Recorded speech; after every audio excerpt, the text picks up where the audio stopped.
तत्तं शनिन्द्रियानन्दिमो क्षेमिनन्दिशः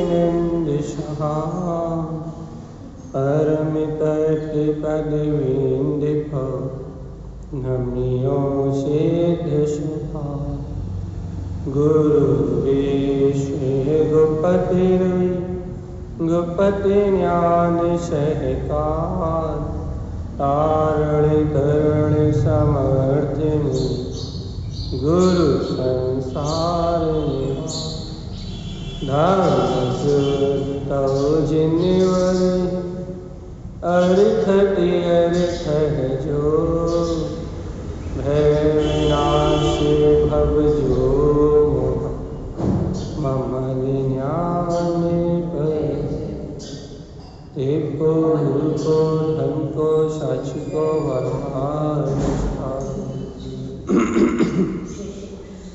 श्री 24 जी मंगलाचरण। ओवं ओवं विंदे विंदे भवेनं विज्ञानं विनीयं स्वयं उत्पन्नं नन्तानन्त स्वयं च सूर्यं शुद्धं च शुद्धात्मेनं ओवेनमे ओवन स्वभाव मनस्य ममेलं मैं मूर्ति ज्ञानं धवं लोकालोक स्वयं सुरं च सूर्यं सुन्नं सावं सुनं। बोलिए आचार्य प्रबल सद्गुरु संत तारण तरण मलाचार्य जी महाराज की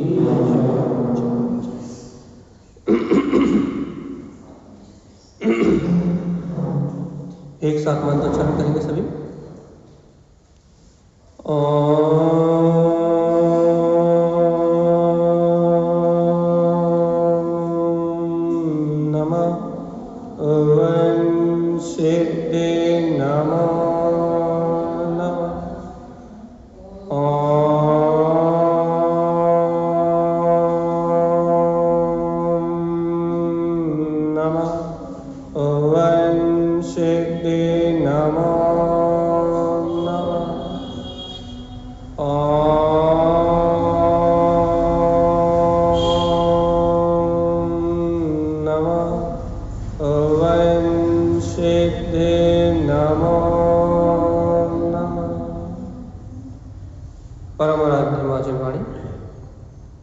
सद्गुरुवर श्रीमद जी तारण स्वामी और सर्वज्ञ जनैन परमात्मा के अमृत में ज्ञान अर्थात यह श्री 24 गंधराज जी, जहाँ श्रीमद जी तारण स्वामी ने हम सभी भव जीवों के कल्याण का मार्ग बताया है और ये जीव कैसे नपुंसक पर्याय नरकारी गतियों में जाने से बच सकता है, कैसे मिथ्या दर्शन का विनाश करके और आत्मानुभूति का सोपान लेके कैसे मुक्ति को प्राप्त कर सकता है, ये सहज मार्ग बताया। क्योंकि पुरुषार्थ को ना करना ही नपुंसक बनाया भैया, और जब तक जीव पुरुषार्थ नहीं करता अर्थात जब तक जीव अपने स्वभाव को ग्रहण नहीं करता तब तक ये जीव अनादि काल से इस नरक आदि त्रियंशादी गतियों में परिभ्रमण कर रहा है, और अपने स्वरूप का श्रद्धान कर ले तो ये सारा जंजाल अपने आप छूटता है। इसी प्रकार 24 स्थानों से मुक्त होने का मार्ग श्रीमद जी तारण स्वामी ने हमें यहाँ दिया भैया, जहाँ अपन वांछना कर रहे हैं अर्क सभा। अर्क सभा मतलब भैया जहाँ अपन वांछना कर रहे हैं अर्क सभा अर्थात प्रकाशमान अपनी जो अंतर सत्ता है, ऐसे प्रकाशमान स्वभाव की बात कर रहे हैं। तारण स्वामी कह रहे हैं कि हे भव्य आत्मा, अपने वीतराग स्वभाव का सहकार करोगे, अपने अनंत चतुष्टय में स्वभाव को देखोगे तो अनंत लब्धि उत्पन्न। अर्थ क्या होगा भैया? अपने वीतराग अर्क स्वभाव को अपनी अनुभूति में देखोगे तो अनेक प्रकार की उपलब्धियां हो जाएंगी, अनेक प्रकार की उपलब्धि हो जाएंगी। तारण स्वामी कौन कौन सी उपलब्धि हो जाएंगी? कहने लगे अरे भव्य आत्मा, दान लाभ अर्थात क्षायक दान, क्षायक लाभ, ये क्षायक भोग, क्षायक उपभोग, ये अनंत मुक्ति की लब्धि प्रकट हो जाएगी। देखो भैया, अभी जो संसार के जो भोग कर रहे हैं, पंच इंद्रिय विषयों के जो भोग कर रहे हैं, ये भोग अपन कह तो रहे हैं क्षणभंगुर है, नाशवान है, कह रहे हैं, मान नहीं रहे। और तारण स्वामी कह रहे हैं कि जीवात्मा यदि अपने अर्क स्वभाव का सहकार हो गया, अपने अंतर में अपने प्रकाशमान स्वभाव को देख लिया, तो क्या होगा भैया? अपने प्रकाशमान स्वभाव को देखने से, तीन अर्थ में आचरण करने से केवल ज्ञान स्वभाव उपलब्ध हो जाएगा। क्षायक लब्धियां प्रकट होंगी। कौन कौन सी क्षायक लब्धियां प्रकट होंगी? यहाँ नाम लिखे उन्होंने, दान लाभ लब्धि अनंत। क्या होगा भैया? क्षायक दान और क्षायक लाभ अनंत अनंत रूप प्रकट हो जाएगा। एक बार बताओ, जब पांच इंद्रियों का विषय का लाभ होता है तो कितने देर तक चलता है भैया? या ऐसा कहो, जब पांच इंद्रियों का भोग करते हैं तो कितने समय रहता है? जब इंद्रिय विषयों का जब पांच इंद्रियों का भोग करते हैं अपन, तब कितनी देर रहता है वो आनंद? जितनी देर वो भोग सामग्री सामने है, और वो भी कब तक? जब तक उसकी आसक्ति है। और यदि आसक्ति खत्म हो जाए, अर्थात यदि भूख ना हो, भूख की इच्छा ना हो और भोजन करो, फिर कितना सुख मिलता है? देखो सरल उदाहरण दे रहा है, 10 गुलाब जामुन खा लो और फिर उसके बाद 11वां कितना अच्छा लगता है? अच्छा नहीं लगता ना? 10 के बाद 11वीं की इच्छा खत्म क्यों होती है? तो भैया एक व्यवहारिक लौकिक उदाहरण है कि जितनी शक्ति है, जितनी पेट में जगह है, या उस वर्तमान पर्याय में जितनी आसक्ति है, बस उतने ही ग्रहण कर पाएंगे, उसके ज़्यादा ग्रहण करने की ताकत भी नहीं है भैया। लेकिन तारण स्वामी क्या कह रहे हैं भैया? यदि अपने अर्क स्वभाव का अनुभव कर लोगे, अपने प्रकाशवान स्वभाव को अपनी अनुभूति में देख लोगे, तो क्या होगा भगवान जी? अनंत भोग, अनंत उपभोग। क्या होता है ये? तारण स्वामी कह रहा है भोग उपभोग लब्धि मुक्ति उत्पन्न अर्थ। अरे अपने अनंत चतुष्ट स्वभाव को देख लोगे तो अनंत स्वभाव का भोग उपभोग प्रकट हो जाएगा, मुक्ति श्री में रमण होगा भैया। एक बार अपने प्रकाशवान स्वभाव को अनुभूति में प्रकट तो करो। देखो भैया, तारण स्वामी की बात का विश्वास करना पड़ेगा। क्यों विश्वास करना पड़ेगा? क्योंकि अभी अपन ये विकल्प तो कह सकते हैं, ये तो कह सकते हैं, क्या कह सकते हैं भैया? अभी कहाँ है, अभी दिखाओ आप। तो कोई ये कह सकता है ना कि भैया जी आप कह रहे हो क्षायक भोग है, क्षायक उपभोग है, अनंत आनंद है, अनंत दान है, अनंत लाभ है। भैया आप कह रहे हो कि ये सब अनंत अनंत है, कहाँ है दिखाओ तो। यदि आप कोई तर्क करे कि आप कह रहे भाई अनंत है कहाँ दिखाओ?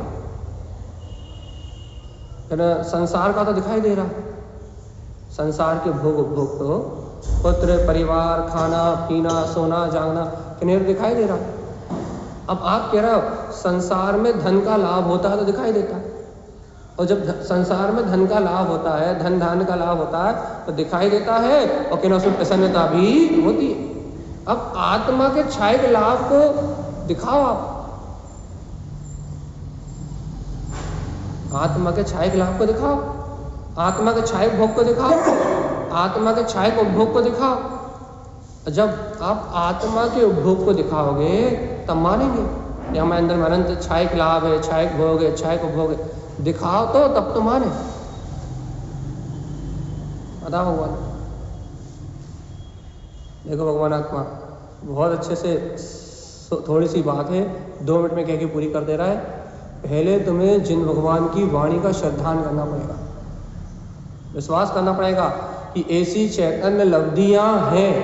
भाई प्रमाण तो चाहिए ना, तो भगवान जी प्रमाण के लिए अरिहंत सिद्ध को और जिनेन्द्र परमात्मा की वाणी को सामने रखना पड़ेगा।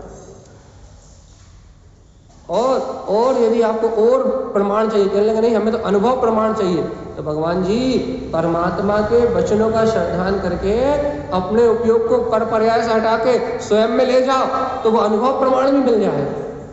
यदि बाहर से प्रमाण चाहिए ना, यदि आप बाहर से प्रमाण चाहते हो तो अरिहंत सिद्ध परमात्मा को सामने रखना पड़ेगा। जिनेन्द्र भगवान की जो ये वाणी है, सर्वज्ञ की जो देशना है, इस सर्वज्ञ की देशना को सामने रखना पड़ेगा। क्यों? क्योंकि आप सर्वज्ञ की देशना को सामने रखोगे और अरिहंत सिद्ध को सामने रखोगे तो आपको वो इन छायक गुणों में प्रकट अनुभव में दिखाई देंगे, क्योंकि उन्हें प्रकट कर लिया ना। मीनाक्षी आज को कोष्ठ बना दो। भगवान की वाणी में जिनेन्द्र परमात्मा के जो वचन है, जिनेन्द्र परमात्मा के वचनों को प्रमाण रखना पड़ेगा। या तो उन्हें प्रमाण रखो कि उन्होंने इस छायक लाभ, छायक भोग, छायक उपभोग इसको प्राप्त कर लिया। सिद्ध भगवान को प्रमाण में रखो या उनकी वाणी को प्रमाण में रखो व्यवहार में। और भगवान जी नहीं, यदि तुम जिद करके बैठे हो कि तो हमें अनुभव प्रमाण ही चाहिए, हम तो अनुभव, आप हमें दिखाओ, अपने अनुभव से ही दिखाओ, हमें अपने अनुभव में दिखाओ, तो भैया संसार के सारे प्रपंचों से हटके एक बार अपने उपयोग को अपने अर्क स्वभाव के समीप ले जाओ, तो अनुभव प्रमाण भी दिख जाएगा। लेकिन कुबुद्धि से नहीं दिखेगा। तुम कुबुद्धि लगाते रहो, भाई वो तो दिखता ही नहीं है, वो अनंत लाभ दिखता ही नहीं है, वो अनंत भोग दिखता ही नहीं है, वो अनंत भोग दिखता ही नहीं है, आत्मा होती की भी नहीं होती, भगवान ने प्रकट किया, भगवान की भगवान जाने। भाई जिनवाणी में लिखा है तो जिनवाणी की जिनवाणी जाने, हमें दिखावा। देखना भी चाहते हो लेकिन देखने की जो विधि है उसे भी स्वीकार नहीं करना। एक तो कह रहा भैया कि हमें उस अनंत दान, अनंत लाभ, अनंत भोग उसको दिखा दो। एक तो छायक नौ लब्धियों को चाह भी रहे हो और ऊपर से क्या कह रहा भैया, उस रास्ते पे चल भी नहीं रहे। तारण स्वामी ने खाती का विशेष ग्रंथ में कहा था कि जिन उक्त देखे नहीं, जिनेन्द्र परमात्मा जो नौ छायक लब्धियां कहते हैं उन्हें देखता नहीं है, खांडो देखे, संसार के गड्ढे को देखता है, राग भाव को देखता है, विषय कसाई के भाव को देखता है, पाप भाव को देखता है, मोह माया की परिणतियों को देखता है। खांडो देखे, खांडियो देखे मतलब संसार के गड्ढे को तो देखता है। इस संसार में जैसे गटर में कीड़े बिलबिलाते हैं, वहीं जन्म लेते हैं और वहीं मर जाते हैं, तो कभी उससे बाहर निकलने की भावना होती क्या? जल के तल में जो कीट जन्म लेते हैं, वो उस जल के तल में ही, तालाब में जो कीट जन्म लेते हैं वो तालाब में तल में ही जन्म लेते हैं और तल में ही मर जाते हैं, उन्हें कभी बाहर निकलने का मौका मिलता है? जैसे भैया, जैसे कि जीव को दुर्गति में जन्मे जीवों को वहीं जन्म होता और वहीं मरण हो जाता, उन्हें वहाँ से बाहर निकलने का कोई अवसर ही प्राप्त नहीं होता। ऐसे ही यहाँ अज्ञानी मिथ्या दृष्टि जीव, संसारी जीव सर्व भगवान कहते हैं क्या कि तू अनंत दर्शन में है, अनंत ज्ञान में है, अनंत सुख में है, अनंत वीर में है। ऐसा जिनेन्द्र परमात्मा कहते हैं। जिन उक्त देखे ने, ये लिखा ये यही आगे ये सूत्र, इतना पीछे नहीं है, शुरू में ही है 9वें-10वें नंबर का सूत्र खाती का विशेष में। जिन उक्त देखे नहीं, खांडियो देखे। तो क्या कह रहा है कि जिनेन्द्र परमात्मा जो कह रहा है उस सत्य को तो देखना नहीं चाहता और संसार का जो गड्ढा है उसको बड़ी रुचि से देखता है। मेरी माता, मेरा पिता, मेरा पुत्र, मेरा परिवार, ये केस काय के लक्षण है? ये जल तल में जो कीट है उन कीटों जैसा जीवन है। क्या करना है अपने को? मान जाओ तारण स्वामी की बात। क्या तारण स्वामी प्रमाण चाहिए? क्या प्रमाण चाहिए? कि दान, लाभ, भोग, उपभोग, ये अनंत मुक्ति का सुख हमारे अंदर में है। तो कहने लगे, हे चैतन्य राजा, इस संसार से अपनी दृष्टि हटा के एक क्षण के लिए अपने अर्ध स्वभाव की ओर देख। वो अनंत वैभव स्वयं में दृष्टिपात हो जाएगा भैया। देखिए आगे क्या कहते हैं, वीर विज्ञान। अनंत वीर, हे जीवात्मा, अपने परम पुरुषार्थ से अपने केवल ज्ञान में स्वभाव को देखो तो। सिर्फ कहने के लिए क्या? जिनेंद्र भगवान के वचन सत्य है, ध्रुव है, प्रमाण है। अरे अंतर आत्मा से स्वीकार तो करो। और जीवात्मा, जब तुम अंतर आत्मा से स्वीकार करोगे तब स्वानुभूति का विषय बने। और स्वीकार नहीं करोगे तो भैया ये 9 छायक लग्नियां प्रकट होने वाली ही नहीं है। क्या कह रहा है? वीर्ज शब्द लिखा, वीर्ज विन्यास। क्या कह रहा है भैया? अरे अनंत केवल ज्ञान का पुरुषार्थ प्रकट हो गया, मुक्ति को प्राप्त कराने वाला भोग प्रकट हो गया, अनंत दान और अनंत लाभ प्रकट हो गया है। अब संसार के दान और लाभ की चिंता नहीं है। अब संसार के दान लाभ की चिंता नहीं है कि भैया काय की चिंता नहीं है, कह लगे अब इंद्रियों के भोग की चिंता नहीं है, यानी अब काय की चिंता नहीं है, यानी बाहर में कर्तव्य भोक्तव्य भाव की चिंता नहीं है। क्यों? क्योंकि विज्ञान वीर्ज केवल ज्ञान का प्रसाद प्रकट हुआ है। भगवान जी देखो, भगवान जी केवल ज्ञानी परमात्मा के ज्ञान में जैसे 6 द्रव जानने में आ रहा है, 7 तत्व जानने में आ रहा है, 9 पदार्थ जानने में आ रहा है, वैसे ही वस्तु स्वरूप मुझे स्वीकार हुआ है। वही पुरुषार्थ प्रकट हुआ है तो केवल ज्ञानी को प्रकट हुआ। केवल ज्ञानी के अनंत वीर में और मेरी आत्मा की अनंत वीर्यत की शक्ति में कोई अंतर नहीं है। अच्छा बताओ, केवल ज्ञानी जैसे वस्तु को स्वभाव को जान रहा है, वो एक समय में जान रहा है, लोक को प्रकाशित कर रहा है, लेकिन अपनी निर्विकल्प समाधि के समय तो अपनी भी वही दशा होती है, वही दशा है जो उनकी है। लेकिन जब तक अभी अपने निर्विकल्प समाधि नहीं है और अपन विकल्पात्मक ज्ञान में भी, विकल्पात्मक सम्यक ज्ञान में भी यदि अपन वैसे ही वस्तु स्वरूप को जान रहा है जैसा सर्वज्ञ ने कहा, वैसे ही वस्तु स्वरूप स्वीकार कर रहा है जैसा सर्वज्ञ परमात्मा की वाणी में आया, तो ये बताओ सर्वज्ञ परमात्मा के वीर में और अपने वीर में क्या अंतर है? सम्यक तो वही है, शक्ति तो वही है। अब ये है कि उनकी पूर्ण केवल ज्ञान रूप प्रकट हो गई है और अपने भी सम्यक ज्ञान के भेद रूप मति ईश्वर ज्ञान रूप प्रकट हुई है। पर्याय में अंतर है, पर्याय की व्यक्तता में अंतर है, शक्ति तो वही है। अच्छा बताओ, अपन कहते हैं ना केवल ज्ञानी परमात्मा का उपदेश उनके अनंत वीर्यत्व की शक्ति से खिल रहा है, उनके केवल ज्ञान की शक्ति से खिल रहा है, उनके केवल दर्शन की शक्ति से खिल रहा है। तो आप ये बताओ, जब केवल ज्ञानी अरिहंत देव की वाणी, जो सर्वज्ञ देव की वाणी है, वो अनंत वीर में है कि नहीं? अनंत ज्ञान में है कि नहीं? हम तो क्या कर रहे हैं, सर्वज्ञ परमात्मा की जो वाणी है वो अनंत वीर में है कि नहीं? अनंत दान में है कि नहीं? अनंत लाभ में है कि नहीं? अनंत छायक भाव में है कि नहीं? आप बताओ भैया, ऐसी सर्वज्ञ परमात्मा की जो वाणी अनंत वीर में है, अब सोचो इस अनंत वीर को, अब देखो बहुत अच्छी बात कर रहे हैं, इस अनंत वीर को कौन का हृदय संभाल पाएगा? ये बताओ, कौन का हृदय संभाल पाएगा? अनंत वीर है, अनंत ज्ञान है, अनंत दर्शन है, अनंत सुख है। ऐसी अनंत की शक्ति को, ऐसे अनंत पुरुष से निकलती हुई उस वीतराग वाणी को, उस दिव्य ध्वनि को कौन सा हृदय संभाल पाए?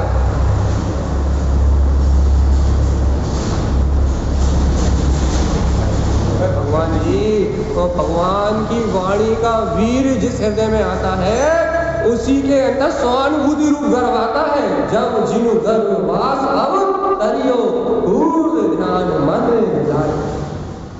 बड़ी गजब की कल्पना है, बड़ा गजब का चिंतन है, बड़ी गजब की बात है कि भगवान की वाणी के वीर के अंकुरण से स्वानुभूति रूप गर्भ प्रकट होता है जब पूर्ण ध्यान जीव के जीवन में आता है।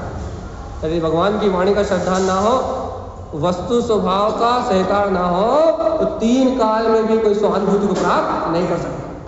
इसलिए तो कहते हैं गुरु परंपरा का मार्ग है। भगवान की दिव्य ध्वनि फिरती है, भगवान की वाणी फिरती है और भक्त जीव अपने उपादान होनार शक्ति से उसे ग्रहण करते हैं और सिद्धि मुक्ति के मार्ग को बनाते हैं। धर्म तीर्थ की स्थापना इसलिए परमात्मा से है। अच्छा बता, अरिहंत परमात्मा के बिना कहीं केवल ज्ञान हो सकता? धर्म तीर्थ जब अरिहंत परमात्मा का समोषण नहीं लगते, धर्म तीर्थ नहीं लगते, तो भगवान जी जीवों को कहीं केवल ज्ञान होता है? नहीं होता। धर्म तीर्थ के बिना, भगवान के उपदेश के बिना, मान लो अभी ये जो अपना काल चल रहा है, एक छोटा सा उदाहरण, ये जो अपना काल चल रहा है ये पंचम काल, तो इस पंचम काल में भगवान महावीर का शासन काल है, इसलिए दिव्यध्वनि मिल रही है। और अगला जो छठम काल आएगा उसमें भगवान की दिव्यध्वनि नहीं रहेगी, तो किसी को सम्यक दर्शन होगा? इसके बाद जो पंचम काल आएगा वहां धर्म तीर्थ नहीं रहेगा, भगवान की वाणी नहीं रहेगी, भगवान महावीर का शासन काल नहीं रहेगा। चौथा काल के प्रारंभ में भी नहीं रहेगा। 1000 साल बाद या कितने साल बाद, 1000 साल बाद कितने साल बाद, जब राजा श्रेणी का जीव तीर्थंकर बन के आएगा, जब धर्म तीर्थ की परिवर्तन चालू होगी, और तब ये जनवाणी सुनने मिलेगी, और तब बाबूजी मोक्ष जाएंगे। और तब तक चौथे काल से जा रहा है, सम्यक दर्शन प्राप्त कर रहा है, क्योंकि माँ सदा सर्वदा परमात्मा है ना। ईश्वर केवली का सद्भाव और 20 तीर्थंकर का सद्भाव सदा सर्वदा है ना, वहाँ तो सब हो जाएगा। लेकिन यहाँ तो अपन जहाँ बैठे हैं भरत क्षेत्र में, यहाँ तो भगवान की दिव्यध्वनि चाहिए, और भगवान की दिव्यध्वनि के बिना कोई काम की सिद्धि होने वाली नहीं।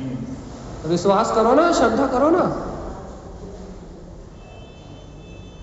भगवान के इस अद्भुत अलौकिक जो भगवान ने मार्ग दिया है, भगवान की दिव्यध्वनि में जो आया है, इस दिव्यध्वनि का श्रद्धान करो ना। भगवान महावीर का शासन काल मिला है तो इसका लाभ उठाओ ना। क्या हुआ? हमसे पूछो ना। जो अगला काल आएगा, छठम छठा, वहां से धर्म खत्म, फिर छठम छठा, फिर पंचम, वहां भगवान का शासन नहीं है। ऐसा है, लेकिन भगवान का शासन काल नहीं है।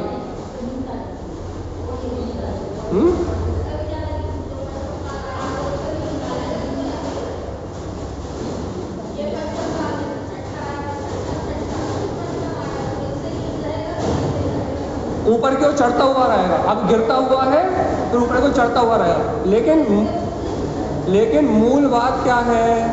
बल बुद्धि वीर के बढ़ते हुए रहेगा, लेकिन मूल बात क्या है? धर्म नहीं रहेगा, कुछ भी रहे।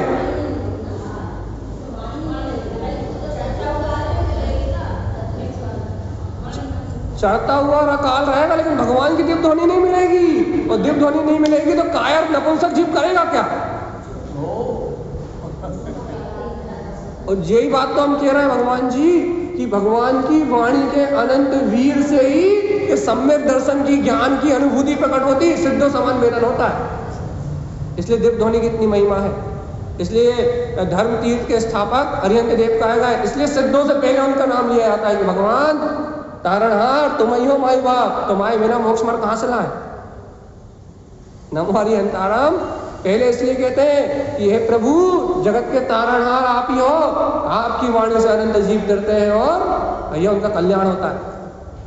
तो बात क्या चल रही भैया यहाँ कि जब तक उस सत्य को उस क्या बोलते हैं सहकार में अपने स्वीकारता नहीं लोगे तब तो वो वीर प्रकट नहीं होगा। तर्क करते रहो भैया, है कि नहीं है कि नहीं है, वो अनंत चतुष्टय है कि नहीं है, वो अनंत वीर है कि नहीं है, वो अनंत दान, अनंत लाभ, अनंत भोग, अनंत भोग ये मेरे पास है कि नहीं है। लगाते रहो शंका, लगाते रहो तर्क, लगाते रहो अज्ञान बुद्धि। जब तक विश्वास नहीं करोगे तब तक प्रकट नहीं होगा।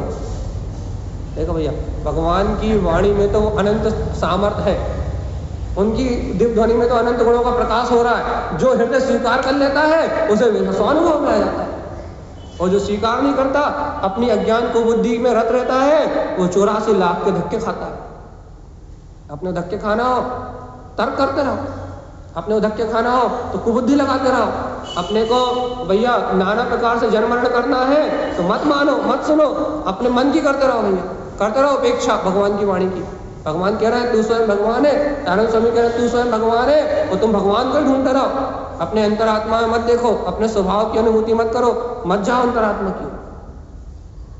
तो जब तक जीव अपने वीर्य विज्ञान, अपने पुरुषार्थ को, अब सरल शब्दों में कहे कि भेद ज्ञान के पुरुषार्थ को जब तक प्रकट नहीं करता, अभी अनंत वीर की बात है, छायवीर की बात है, लेकिन अपने शब्दों में कहें कि जब तक जीव भेद ज्ञान के परम पुरुषार्थ को जागृत नहीं करता तब तक भैया उसे अपने चैतन्य महाशक्ति का बोध नहीं होता। जब तक पर में ममत्व करके बैठोगे तब तक कल्याण नहीं होगा जी।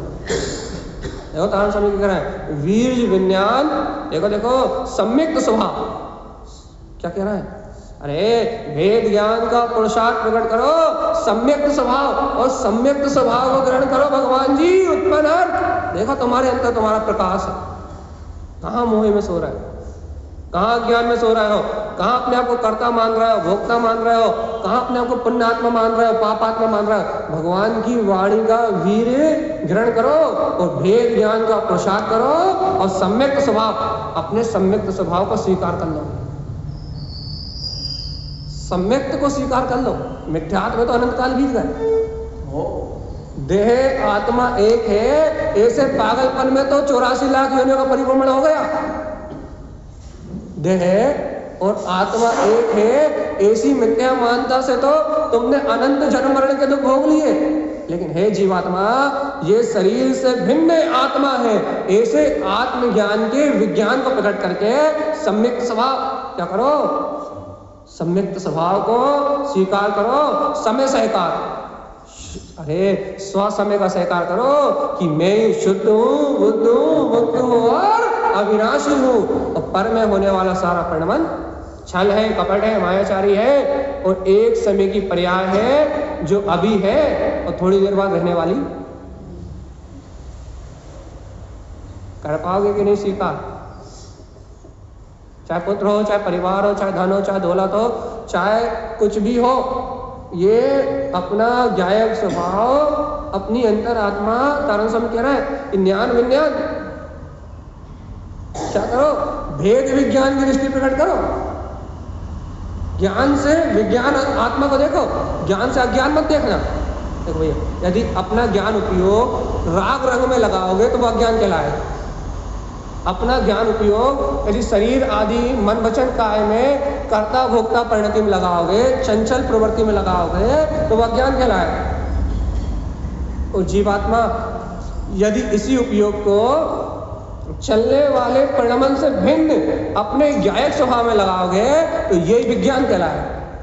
अब बताओ, अज्ञान की विज्ञान, भगवान की वाणी विज्ञान को प्रकट करती है जिसमें लोकल लोग झलकते हैं और संसारी जीवों की दृष्टि अज्ञान में लगी रहती है, जिससे निगोध की यात्रा होती है। अपने को क्या चाहिए, अज्ञान या विज्ञान? हम क्या करें, ऐसे ही लिखा है, क्या चाहिए, अज्ञान की विज्ञान?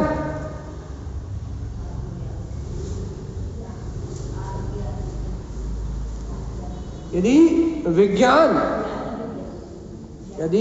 विज्ञान चाहिए तो साइंस नहीं, बाहर का सोशल साइंस नहीं, विज्ञान चाहिए तो पर भाव से भिन्न होके ही वो केवल ज्ञान के अनुभव का विज्ञान प्रकट होगा भैया। और यदि अज्ञान चाहिए तो अनादि काल से अज्ञान तो है, मेरा मेरा तेरा तेरा राग रंग करके अज्ञान में तो 24 घंटे डूबे ही हैं। अज्ञान चाहिए नहीं, अज्ञान में तो है ही जीव। इसलिए जीवात्मा तारण स्वामी कर रहे, सावधान, क्या करो, अंतर का प्रसार प्रकट करो, अपने विज्ञान में सम्यक स्वभाव में रहो और समय सहकार, काय का सहकार करो, स्व समय शुद्धात्म तत्व का सहकार करो तो मुक्ति मिलेगी। और घर पुत्र परिवार का सहकार करोगे तो फिर 13 की मुक्ति तो अपने पास फ्री है। और आगे क्या कह रहे हैं भैया, समय बाधा रहित सहकार। अब देखो भगवान जी तारण स्वामी की बात बहुत अद्भुत है और बहुत अलौकिक है, बहुत बढ़िया और कितनी ऊंची है कि समय बाधा रहित सहकार। सुन रहे हो कि नहीं, कि जो अपना स्व समय आत्मा है, जो अपना वीतराग स्व समय आत्मा है, वो सर्व बाधाओं से रहित है। तुम ये विकल्प ही मत करो कि मेरे आत्मा का सहकार करने में मुझे कोई बाधा आने वाली है, क्योंकि वो अपना अंतरात्मा समस्त बाधाओं से रहित है। तो क्या कह रहा है, हे जीवात्मा, जहां कोई बाधा नहीं है ऐसे स्व समय का सहकार करो। या जीवात्मा स्व समय का सहकार करोगे तो सारी बाधाएं अपने आप विला जाएगी। बंद है यार। जीवात्मा बाधा कब तक है? उस आत्मा के अनुभव करने में बाधा कब तक है? जब तक वो परम सत्ता स्वीकार नहीं हुई तब तक उसका अनुभव करने में बाधा है। जब तक वो परमार्थ सत्ता स्वीकार नहीं हुई, जब तक वो परम सत्ता स्वीकार नहीं हुई तब तक उसका अनुभव करने में बाधा है। और जहां वो स्वसमय स्वीकार हो जाता है तो तारण स्वामी कह रहे हैं समय बाधा रहित स्वीकार, इस स्वसमय को समस्त बाधाओं से रहित होकर स्वीकार करो। क्यों? क्योंकि अव्ययवाद इसका स्वभाव है, सर्व बाधाओं से रहित अपना अंतरात्मा है। जहां ज्ञानी श्रावक की दृष्टि अपने अंतर चतुष्टय स्वभाव पे जाती है वहां संसार की कोई बाधा दिखाई नहीं देती। ये राग रंग कसाई की बाधा सब आत्मा से बाहर है, कर्मों में है। आत्मा तो अव्ययवादत्व गुण का धारी, समस्त बाधाओं से रहित शुद्ध बुद्ध निरंजन गायक तत्व परमात्मा अभी इस समय इस काल में है, पंचम काल में भी है, आज भी है, इस समय भी है। लेकिन भगवान आत्मा सहकार सहकार सहकार सहकार करो, स्वीकार करो अब भी बैठ के। ये मत कहना कि भैया मन घुमा देगा, घर जाके भूल जाएंगे। भैया अभी बैठ के इतना गाढ़ा विश्वास कर लो कि वो प्रतिथि जाए ना। घर की चिंता ही मत करो, घर जाके भूल जाएंगे, दुकान जाके भूल जाएंगे, राग के भाव आने लगेंगे तो भूल जाएंगे, भैया कसाय के भाव आने लगेंगे तो भूल जाएंगे। ऐसी शंका पालो ही मत। ऐसी शंका पालो ही मत। तुम शंका पालोगे तो भूलोगे, संशय करोगे, दृष्टि ना सहे सशंकु। कच्ची शंका नहीं लेना चाहिए, कच्ची शंका। तारण स्वामी कह रहे हैं कि दृष्टि एक पल की शंका सहन नहीं करेगी, जरा सी भी शंका सहन नहीं करेगी। तुम पहले ही मर जाओ कि हम घर जाके भूल जाएंगे, तुम पहले ही मर जाओ कि हमें राग देश के भाव आ जाएंगे, हम घर पर आए लग जाएंगे। अरे तुम ऐसा काम ही मत करो। तुम तो अभी पूरी श्रद्धा, पूरी भक्ति, पूरा समर्पण देके इसलिए परमात्मा का वचन सत्य है, ध्रुव है और प्रमाण है, अपना पूरा समर्पण देके स्वीकार कर लो उत्पन्न अर्थ कि वो स्व समय मेरा आत्मा समस्त बाधाओं से रहित। बस अभी यदि गाढ़ी श्रद्धा से स्वीकार कर लिया तो क्या होगा? जब राग देश के परिणाम चलेंगे तो बहोगे नहीं, भिन्नता रहेगी। यदि स्वीकार कर लिया तो, और स्वीकार नहीं करा, शल्य शंका करी, भैया भूल तो नहीं जाएंगे। तो भगवान आत्मा याद नहीं आने वाला, याद रखना। दृष्टि को शंका नहीं चाहिए, श्रद्धा में कचास नहीं चाहिए। यदि श्रद्धा में कचास हुई तो परमात्मा सत्ता नहीं मिलेगी। और यदि श्रद्धा अचल हुई, श्रद्धा में यदि कोई कचास नहीं हुई, श्रद्धा में यदि कोई भैया संशय नहीं हुआ तो भगवान आत्मा अपना कोई कुछ बिगाड़ सकने वाला नहीं है। इसलिए श्रद्धा चाहिए बिल्कुल वज्र जैसी। जब श्रद्धा वज्र जैसी होती है, जब समर्पणता वज्र जैसी होती है तो तारण स्वामी कहते हैं उत्पन्न अर्थ क्या होता है? प्रकाश, स्वानुभूति का प्रकाश होता है, अंतर अनुभूति का प्रकाश होता है। और भैया यदि शल्य शंका होती है तो क्या होता? होने वाली अनुभूति हो भी रही हो तो वो होने से पहले चली जाती है। दृष्टि आत्मा की ओर जा भी रही हो तो वो शंका, कांक्षा, वांछा के कारण से यहाँ पर डुबडुबाती रहती है। कभी इसको देख लो, कभी उसको देख लो, कभी जा पर्याय देख ले, कभी बा पर्याय देख ले, कभी जा राग की धारा देख ले, कभी देश की धारा देख ले, कभी दृष्टि यहाँ चली गई और कभी वहाँ चली गई। दृष्टि यहाँ वहाँ डुबडुबाती रहती है, कभी यहाँ, कभी वहाँ, कभी वहाँ, कभी यहाँ। लेकिन जीवात्मा पुरुषार्थ कहाँ प्रकट होता है? समय बाधा रहित सहकार। जब जीवात्मा ये स्वीकार कर लेता है कि मेरे चैतन्य स्वरूप में कोई बाधा नहीं है, जब ये सहकार करता है शब्द का तो उत्पन्न अर्थ तुरंत प्रकट होता है। क्या क्या प्रकट होता है? प्रकाश, स्वानुभूति का। लेकिन शंका नहीं चाहिए। और देखो आगे क्या कर रहा है भैया, नहीं होना चाहिए। राग जनरंजन बनी दुनिया को प्रसन्न करने का संसार राग गिला जाता है। कलरंजन दोष मिली, शरीर में सुख या बुद्धि छूट जाती है कि शरीर का सुख नहीं रहेगा, इंद्रियों का सुख नहीं रहेगा तो सुखी हो पाऊंगा क्या नहीं हो पाऊंगा। संसार को प्रसन्न करने का भाव, लोग क्या कहेंगे, लोग क्या कह रहा है, दुनिया क्या कहेगी, कोई धर्मात्मा तो नहीं कहने लगेगा, लोग क्या कह रहा है, लोगों की बातें चल रही हैं, लोगों की बातों में ही पूरा मन लगा हुआ है, संसार प्रसन्न रहे मुझसे, बढ़िया ये भावना बनी हुई है। तो क्या कह रहा है, जनरंजन राग बिली, क्या पिलाएगा भैया, सबसे पहले छूटेगा वो, संसार का राग सबसे पहले छूटेगा। क्या कहेंगे लोग, ये सबसे बड़ा रोग पहले खत्म होगा। यदि अंतर आत्मा का अनुभव प्रकट होगा तो सबसे पहली बीमारी यही आती है, सबसे पहली बीमारी यही खत्म होती है। कौन सी बीमारी खत्म होती है, ये दुनिया क्या कहेगी, जनरंजन राग का सबसे पहले नाश होता है। दुनिया को, लोगों को प्रसन्न करने का ऐसे वचन बोलो जिससे सब खुश रहे, सत्य वस्तु स्वरूप मत बोलो, सत्य मत बोलो। और सत्य जैसा होता है, सत्य कर्मणि होता, सत्य मीठा प्रेम पूर्वक बोला हुआ सत्य होता है। किसी की उपेक्षा करने के लिए, किसी को नीचा दिखाने के लिए, किसी को ठोकर मारने के लिए कहा गया सत्य असत्य ही कहलाता है। इसलिए सत्य की परिभाषा पहले कह दी हमने। हितमित प्रिय वचनों को बोलो, वस्तु स्वभाव को बोलो, जिन्हें भगवान की वाणी को बोलो, प्रत्येक आत्मा को आनंद हो ऐसे वचनों को बोलो। ऐसे वचन बोलता नहीं है, निंदा चुगली बुराई, लोग मुझसे प्रसन्न करा रहे हैं तो अपनी तारीफ, दूसरों की बुराई करके क्या चाहता है, संसार को प्रसन्न करना चाहता है।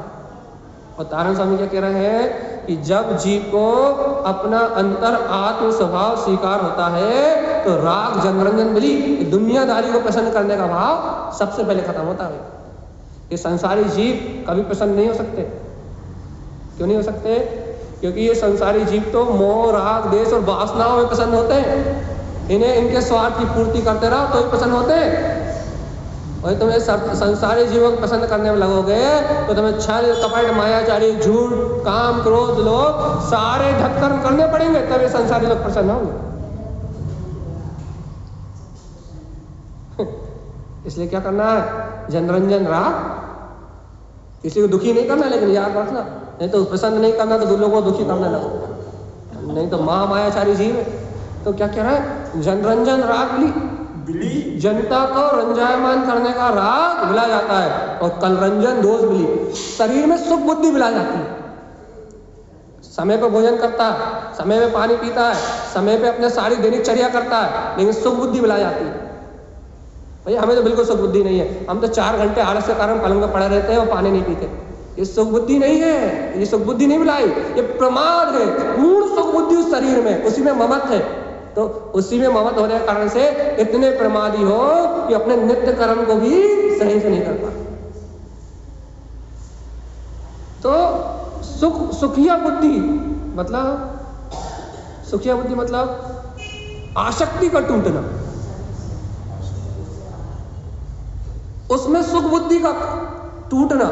सुख बुद्धि टूटना मतलब भैया शरीर के हित के विचार के बारे में चिंता ना होना, भैया पड़ोसी का ध्यान रखना है, समय पे आहार कराना है, सात्विक आहार कराना है, और शरीर अपनी साधना में जीवन भर साथ दे। क्योंकि शरीर एक संयोग है ना वर्तमान में, तो शरीर अपने तपस्या में साथ दे, अपने नियम में साथ दे, अपने व्रतों में साथ दे, अपने सामायिक में साथ दे। नहीं तो पता लगा बैठे सामायिक करने और कहीं सर दुख रहा है, कहीं कमर दुख रही है, कहीं पाँव दुख रहा है। ये सब प्रमादी जीवों का, जो अपना ध्यान नहीं रख पाते, जो अपना हित नहीं कर पाते, और जिन्हें सामायिक करने की चिंता ही नहीं है। अच्छा बताओ, जिन्हें सामायिक की चिंता ही नहीं है वो समय पे अपना काम क्यों करेंगे? जिन्हें जीवों पे अनुकंपा ही नहीं है वो अपने कार्य को समय पे क्यों करेंगे? वो कर ही नहीं पाएंगे। क्यों नहीं कर पाएंगे? क्योंकि भगवान आत्मा प्रमाद, जिसको सम्यक बहुत दूर है, जिसकी सत्ता से सम्यक बहुत दूर है, उसके जीवन में प्रमाद और शरीर में सुखिया बुद्धि पाई जाएगी, नियम से पाई जाएगी। क्यों पाई जाएगी सुखिया बुद्धि? क्योंकि वो अपनी देह से एकत्र तोड़ ही नहीं पा रहा ना, उसे वो चेतन महाप्रभु परमात्मा सत्ता स्वीकार नहीं हो रही। हाँ दीदी बोलो।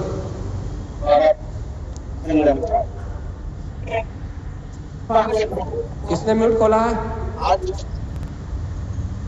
बोलो। अयांश है मुंबई से हेड है, सेंड है।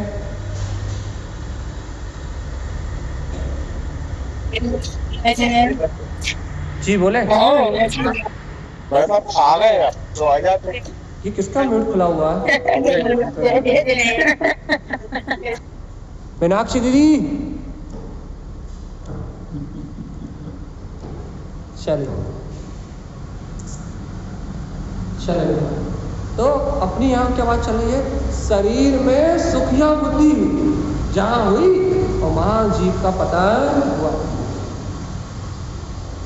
सुख या बुद्धि का मतलब ये थोड़ी ना होता कि भूखे मर जाओ। सुख या बुद्धि का मतलब क्या होता? आसक्ति, आशा। तो जीव मोक्ष मार्ग को नहीं जानता, भेद विज्ञानी कला को नहीं जानता, क्या करने योग्य है, किस समय पे करने योग्य है। इस अपने क्या बोलते हैं, क्या कहा इसे, आवश्यक कार्यों में हानि करता है। जो आवश्यक कार्य है ना, उन आवश्यक कार्यों में हानि करता है। आवश्यक कार्यों से क्या होता है भैया? प्रमाद छट्टा।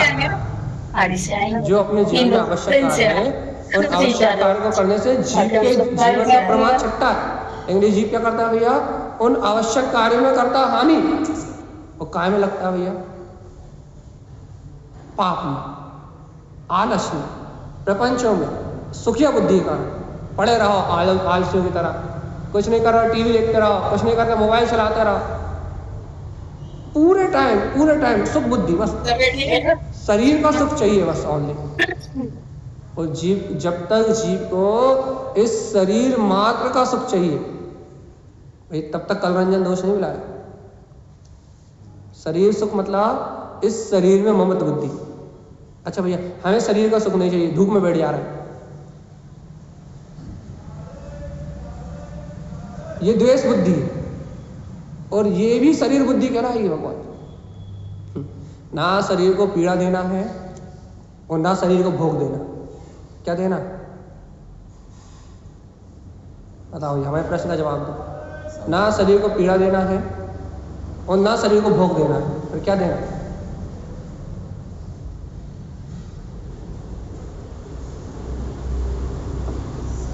नहीं देना, ये क्या सोचा? हाँ, चलिए बताओ। आसक्ति उठाना होता है।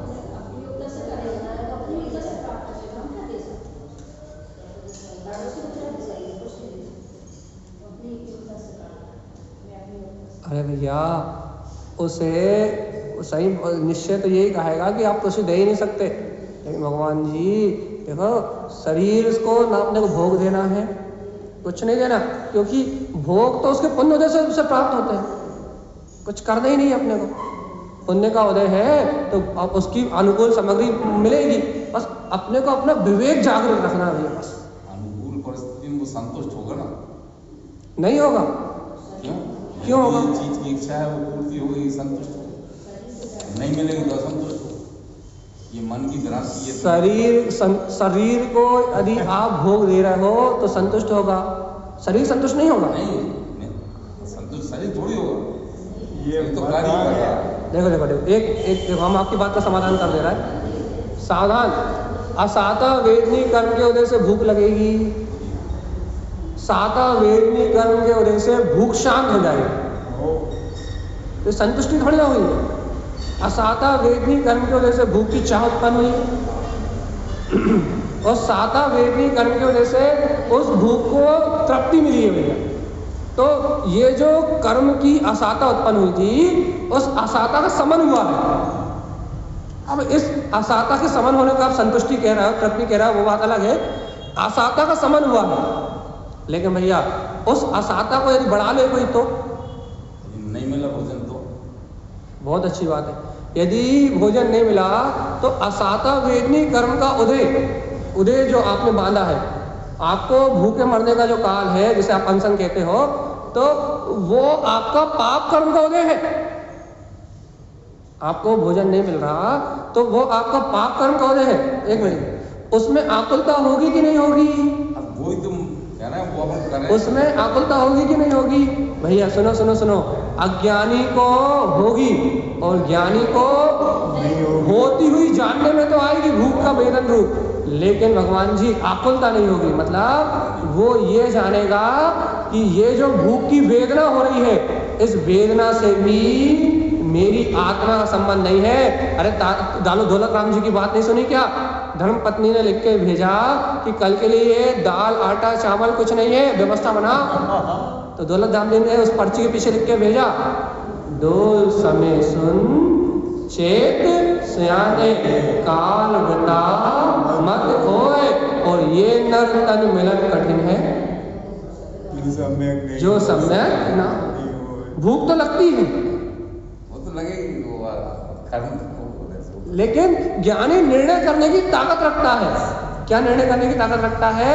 भूख तो लगेगी, प्यास तो लगेगी, असाता वेदनी कर्म का उदय तो आएगा, लेकिन ज्ञानी को संतोष काय में है। ज्ञानी अवक्ष नहीं खाएगा, अनाचार नहीं करेगा। और भैया यदि पुण्य उदय में रूखी रोटी भी है तो समता से खा लेगा, रसगुल्ले की चाह नहीं करेगा। इतना विवेक जाग जाता है तो उसकी आसक्ति गिरती है, और जब आसक्ति गिरती है तो कलरंजन दोष विली, हमें तो यही खाना है, हमें तो अच्छा ही नहीं लगता, हमसे गले से नीचे नहीं उतरता, ये सब शरीर में सुखिया पने की मानता। और जिनकी शरीर में सुखिया पने की मानता है उनसे संसार छूटने वाला। पहले देह से मोहम्मद तो तोड़ के बता। राय पढ़ते अनुकूल कहे प्रतिकूल कहे, ये सब मन की विलत्ती है। सब मन का भ्रम है। और एक बात और सुन लो, कारण स्वामी कह रहे हैं भैया साथ में, मनोरंजन गारक बली उत्पन्न अर्थ, मन का अहंकार टूटता है, झुकाव आता है, झुकाव मन का अहंकार। मनोरंजन गारक मतलब मन हमेशा अपने 5 इंद्रियों के विषयों का स्वामी बना रहता है और अपनी डिमांड अनुसार जीव को परिणमन कराता है कि हमें इस समय ये चाहिए, हमें इस समय ये चाहिए, हमें इस समय ये चाहिए। मैंने इसका अनुभव किया, ठंड का, गर्मी का, भूख का, प्यास का। मन बना रहता है 5 इंद्रियों का नेता। हम तो पड़े हुए हैं, हमें खाना पीना नहीं, हम तो पड़े हुए हैं, आज से हमें अच्छा लग रहा है। मन ही नहीं हो रहा। जीव एक तो जीव मन से हटना चाहता है, मन से बचना चाहता है, लेकिन काम वही करता है जो मन को अच्छा लगता है। नाटक देखो इसके, नाटक मायाचारी कितनी खतरनाक मायाचारी है। इससे कहो इस समय पे काम करो तो क्या कहता है भैया मन ही नहीं हो रहा। और इससे कहो काय से मुक्त होना है, तो मन से मुक्त होना है। इससे कहो अपने काम समय पे करो, अपना काम भैया पूरा भैया अच्छे से करो, व्यवस्थित करो, अपनी दिनचर्या व्यवस्थित जियो, ऐसे चलो, ऐसे करो, ऐसे करो। इससे कहो भैया कि व्यवस्थाओं से चलो, तो भाई मन नहीं हो रहा, मन ही नहीं लग रहा हमारा। और भाई इसे मुक्त काय से होना है कि ना भाई मन के राग से मुक्त होना, मन की आसक्ति से मुक्त। मन मानी कर रहे हो, मन का कारक बढ़ा रहे हो, मन से 5 इंद्रियों के विषयों का सुख ले रहे हो, चाहे वो सोने का हो, चाहे खाने का हो, चाहे पीने का हो, चाहे 5 इंद्रियों के विषय में कोई सा भी, मन के सुख में डूबे हुए हो। और फिर पूछो कहाँ से छूटना है? मन बड़ा परेशान कर रहा है, मन राग भाव में पेर रहा है, मन यहाँ ले जा रहा है, मन से छूटना है। अरे नीच, गुरु महाराज ने यहाँ शब्द दिया नीच, मतलब मिथ्या दर्शन ज्ञान चारित्र से संयुक्त जीवात्मा नीच परिणति को कहा कि हे जीवात्मा, तू मिथ्या नीच परिणाम सहित हो रहा है, तू नित्य निवोध से निकल आया और तू इस नीच परिणाम मिथ्या दर्शन ज्ञान चारित्र के कारण इतर निवोध में वापस जाएगा। क्यों जाएगा भगवान जी? क्योंकि मनोरंजन गारक। क्यों क्यों क्या गारक है? क्योंकि तुझे मन के विषयों का ही गारक है। जो मन को अच्छा लगता है वो ही तू करता है, और जो मन को अच्छा नहीं लगता वो तू करता ही नहीं। मन नहीं हो रहा हमारा, भगवान की वाणी मानते ही नहीं, भगवान के उपदेश को मानते ही नहीं है। भगवान के अनुसार अपना जीवन बनाने का कोई विचार ही नहीं है। ये ऐसी भाव नहीं आती कि जिन आज्ञा अनुसार रहूं, जिन आज्ञा अनुसार चलूं और जिन आज्ञा अनुसार प्रवृत्ति करूं, ऐसा कोई भाव ही नहीं है। मनमानी करना। तत्वासूत्र में आचार्य उमा स्वामी ने स्पष्ट कह दिया कि एक मन ही एक ऐसा अज्ञान है जो जीव को 84 लाख योनियों में परिवर्तन कराता है। और ये बात ज्ञान समुद्र सारथी में तारण स्वामी ने कही। अचेतन का से अचेतन, अचेतन भाव की शक्ति, इसके सारे परिणाम अचेतन भाव है, अज्ञान भाव है, और इसके कारण ही जीव संसार में परिभ्रमण करता है। और जब तक ये मनोरंजन गारव है तब तक संसार से जनरंजन, कलरंजन से शरीर और मनोरंजन से भोग, संसार शरीर और भोग, जब तक इन 3 चीजों से विरक्ति नहीं है तब तक 84 लाख योनियों का परिभ्रमण नहीं छूटेगा। जनरंजन मतलब संसार, कलरंजन मतलब शरीर और मनरंजन मतलब भोग। जब तक इन तीन से आपकी आसक्ति नहीं टूटी, जब तक स्वानुभूति एकाल बनने वाला नहीं है। इनसे उपयोग हटेगा और अपने जीवन में आवश्यक कार्यों में हानि नहीं होगी, तो यहां जीव का पुरुषार्थ जगेगा भाई। और यदि आवश्यक कार्य में हानि होगी, अपने स्वभाव के चिंतन में, अपने स्वभाव के सहकार में, अपने स्वभाव की महिमा में, और जिन कार्यों से भैया अपना स्वभाव का पोषण होता है उनमें प्रमाद होगा, तो नियम से जीव का भैया क्या होगा, अज्ञान भाव पोषित होगा। और जब तक अज्ञान है तब तक अनंत संसार है। तो जनरंजन मतलब संसार का राग, कलरंजन मतलब शरीर का राग, शरीर से ममत, और मनोरंजन मतलब पंच इंद्रियों के विषयों में अनुराग, भोग। और जब तक संसार, शरीर और भोग इन तीनों से विरक्ति नहीं है, तब तक मोक्ष जैसी कोई वस्तु नहीं है। मुक्त तो इन्हीं से होना है ना। जीव को इस संसार के परिभ्रमण से, संसार यात्रा से मुक्त तो इन्हीं से होना ना, संसार, शरीर और भोग से, जनरंजन, कलरंजन और मनोरंजन से। अब लेकिन लगे ही अपन इनमें भैया, अब बता क्या करें। तारा स्वामी कलरंजन दोष, कलरंजन दोष कहाँ है? पानी की पूर्ति कर रहा है बराबर, अब कह के ना करे क्या हो? तो भैया मन तो है, पांच इंद्रियों के विषयों की पूर्ति करते समय ए पापी मन, ये तो विचार कर कि एक एक इंद्रिय के वशीभूत हाथी का क्या हाल होता है। एक काम इंद्रिय के वशीभूत, स्पर्श इंद्रिय के वशीभूत हाथी का पूरा बल क्षीण हो जाता है, मर जाता है। एक चक्षु इंद्रिय के वशीभूत पतंगा जल जाता है। आँख बंद कर, कान बंद कर, मुंह बंद करना। तारण स्वामी ने बंद नहीं करने कहा। बताओ क्या चल रहा है? तारण स्वामी ने कहा है हाथ साकड़ो, माथा साकड़ो, दृष्टि साकड़ो, पांव साकड़ो। तारण स्वामी ने कहा इनसे अपना उपयोग सिकोड़ो, समटो, प्रपंचों को बढ़ाओ मत, सिकोड़ो सिकोड़ो, राग बुद्धि में बहो मत। अरे पंच इंद्रियों के विषयों को, अभी वर्तमान भूमिका में पंच इंद्रियों के विषयों में प्रवृत्ति हो रही है, तो सिकोड़ो, तो अपने आप को संकुचित तो करो, उन विचारों में, इन भाव में दिन रात भाव तो मत।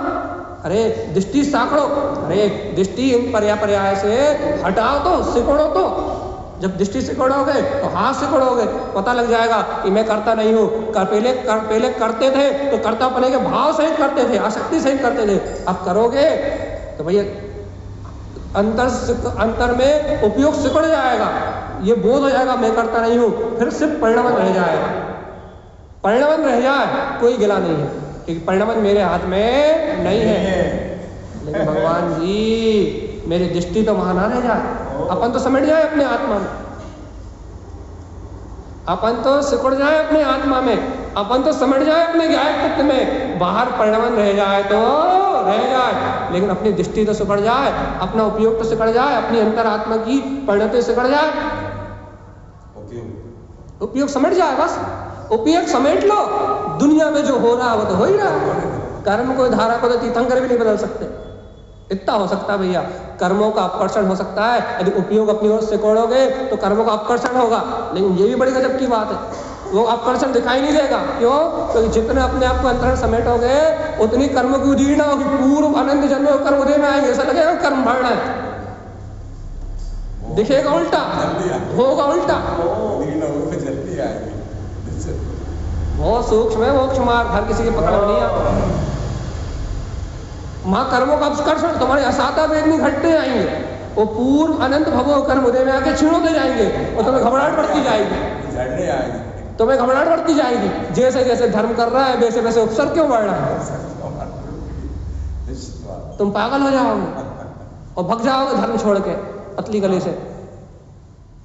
यहाँ भैया ज्ञानियों के लिए है ये सब, अज्ञानियों के तो ये मार्ग ही नहीं, ये उल्टा सब। यहाँ दिखता कुछ है, होता कुछ है। बाहर में दिखता कुछ है, सॉरी पर्याय में दिखता कुछ है, बाहर में दिखता कुछ है और होता और कुछ ही है, मार्ग ही और कुछ है। इसलिए तो कहते हैं भगवान जी ज्ञानी हो जाओ, आत्मज्ञानी हो जाओ, तत्व ज्ञानी हो जाओ, अपने अंतर आत्मा की सूरत रखो तो जनरंजन, कलरंजन, मनरंजन सारा का सारा विलायमान हो जाएगा और अंतर आत्मा की सुध आ जाएगी, सूरत आ जाएगी कि मैं ज्ञायक तत्व भगवान आत्मा ही हूँ।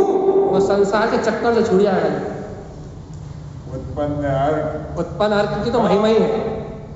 और जहां जीव को वो अनुभूति हुई वहां संसार का हुआ विलय। और जब तक जीव को वो अनुभूति नहीं हुई तब तक 84 लाख उत्पन्न अनंत भाव। आखिरी 5 मिनट बचे भैया, समझ में आ गई तो समझ लो, स्वीकार करने की ताकत हो तो कर लो।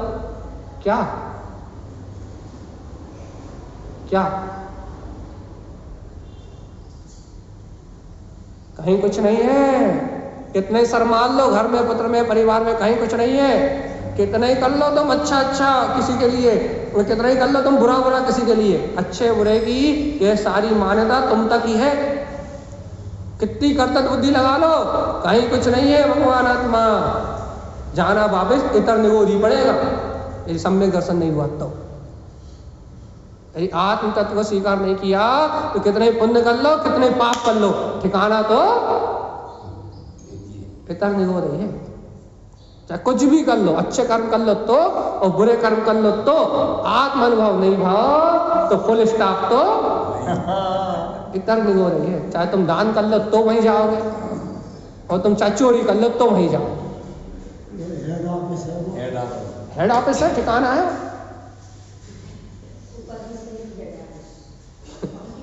मार्ग तो सबके लिए पर मान नहीं रहे ना। बात तो इतनी चल रही है, मार्ग तो भगवान की वाणी में सबके लिए है। हमने आप आ रही थे, हमने उदाहरण दिया था, भगवान की वाणी अनंत वीर में है, लेकिन कोई हृदय उस वीर को अपने अंतर में झेल ले तो उसको स्वानुभूति का गर्व उत्पन्न हुए बिना नहीं रहेगा, अनुभूति का सहकार हुए बिना नहीं रहेगा। लेकिन कोई हृदय उसे झेले तो, कोई हृदय उसे स्वीकार तो करे, कोई अंतरात्मा उसको अंतर में स्वीकृति तो दे, तो जब जिनु गर्व वासत तलियो तत्काल स्वानुभूति में जन्म होगा। इनको स्वीकार करेगा तब होगा, और स्वीकार नहीं करेगा तो भैया ये अनंत संसार तो है। स्वीकार करने की देर है बस। और ये भगवान की देवध्वनि, ये भगवान के वचन, हमने ये भी कहा था, आप नहीं थे जब, कि शल्य शंका मत करना, यही शंका मत कर लेना कि हो पाएगा कि नहीं हो पाएगा। यहाँ तो कह देना कि पूरे प्राण निछावर है, यही सत्य है। मन कहे कि घर जाके भूल जाओगे तो मन से कहना मैं तुझे भूल जाऊंगा लेकिन अपने को नहीं भूल पाऊंगा। यहाँ शल्य मत लेके जाना, जरा सी चिंता मत लेके जाना, यहाँ सारी शल्य चिंताओं को झड़ा के जाना, शंकाओं को यहाँ झड़ा के जाना। भगवान की वाणी सुनी है तो कोई शल्य शंका मत लेके जाना। अपन कहते ना भैया भगवान की वाणी सुनते हैं तो हमारी दृष्टि हमारी आत्मा पे क्यों नहीं रहती, तो भगवान की वाणी सुनने के बाद दृष्टि उसकी ही रहती है आत्मा पे जो निशंक होकर निकलता। कच्ची शंका नहीं रहना चाहिए, कच्ची शंका लेगा। और यदि थोड़ी सी भी शंका यदि जीव के अंदर रह जाए तो फिर वाणी स्वभाव, वो दृष्टि स्वभाव पर नहीं रहती, दृष्टि चलने वाली पर्याय पर रहती, क्योंकि दृष्टि शंका को सहन नहीं करती। दृष्टि घातिया कर्मों के पूरे आवरण को सहन कर लेगी, कुशंका को सहन नहीं करेगी। दृष्टि में जरा सा भी संदेह हुआ और दृष्टि पर में भगी। इसलिए दृष्टि का विषय, श्रद्धान का विषय अति सूक्ष्म है। इस विषय को पकड़ने के लिए बहुत गहरा श्रद्धान चाहिए, बहुत गहरा विश्वास चाहिए। जरा सी तनिक सी श्रद्धा डिगमगाई और पर पर्याय में गया था। जरा सा शल्य शंका का भाव आया, मन ने थोड़ी सी शल्य कुशंका करी और जीव को 84 लाख की यात्रा प्रारंभ। इसलिए सब कुछ करना भगवान जी, शंका मत करना, भगवान के वचनों में शंका मत करना। और इनमें शंका करोगे तो कहीं के नहीं रहोगे, ना घर के ना घाट के। या हमारा टाइम अपनी मर्यादा क्रॉस करने वाला है, करेक्ट 1 घंटा पूर्णता की ओर हो चुका है। तब हम आपसे विदाई लेते हैं। बहुत जल्दी हो जाता है। आप कर्मों से विदाई लें, हम आपसे विदाई लेते हैं। आप जल्दी से प्रमाद से विदाई लें और मोक्ष मार्गी साधक के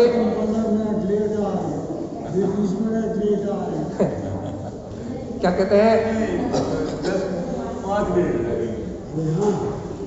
नहीं, आज तो आ गए थे, आज तो 4-5 मिनट लेट आ गए, हाँ। आज तो आ गए थे। तो कर्मों से विदाई ले, प्रमाद से विदाई ले और अंतर अनुभूति को प्रकट करें, तो अपना जीव इस संसार के परिवार में छूटे। यही श्रीमद् जिनतारण स्वामी का हम समस्त भव्य आत्माओं के लिए मंगल में उद्देश्य है। बोलिए आचार्य सद्गुरु संत तारण तरण जी महाराज जी। भगवान जी बातें हो गई, बातें हो गई कि नहीं हुई? बातें हो गई। बोलिए आचार्य सद्गुरु संत